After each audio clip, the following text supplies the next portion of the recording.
Good morning! Pag-usapan natin ngayon ay yung ating mga pangarap sa buhay.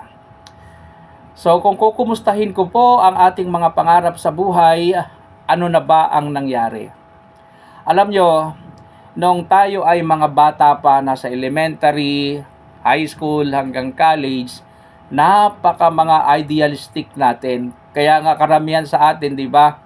Ang ina-idolize natin ay mga superheroes kagaya ni Batman, Superman, Spider-Man, Wonder Woman at kung sino-sino pang mga superheroes kasi nakakalipad sila.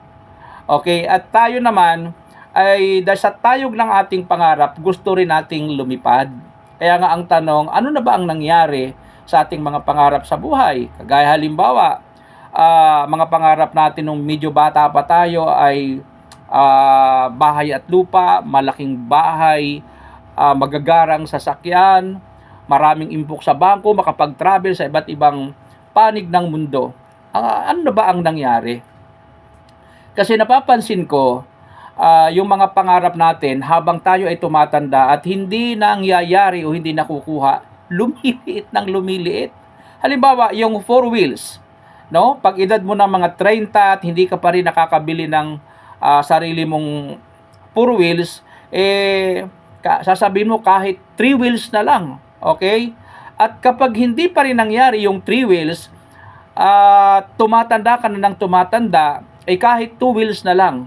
At kapag matanda ka na talaga at hindi mo pa rin nakuha yung kahit 2 wheels na lang, kinakalimutan na lang natin yon at kumbaga ginigib up na natin, ayaw na natin.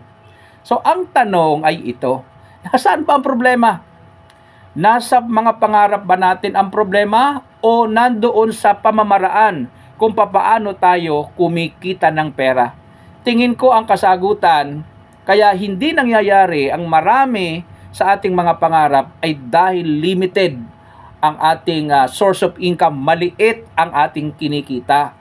Okay, kaya ang tanong, kung maliit ang ating kinikita, papaano ito mababago? Papaano lalaki yung ating kita? At siyempre, ang sagot dyan, kung gusto nating lumaki ang ating kita, yung ating income, talagang nasa pagninegosyo yan. Kaya sa susunod, ang pag-uusapan natin ay may kinalaman sa pagninegosyo. Okay? So, yun lang.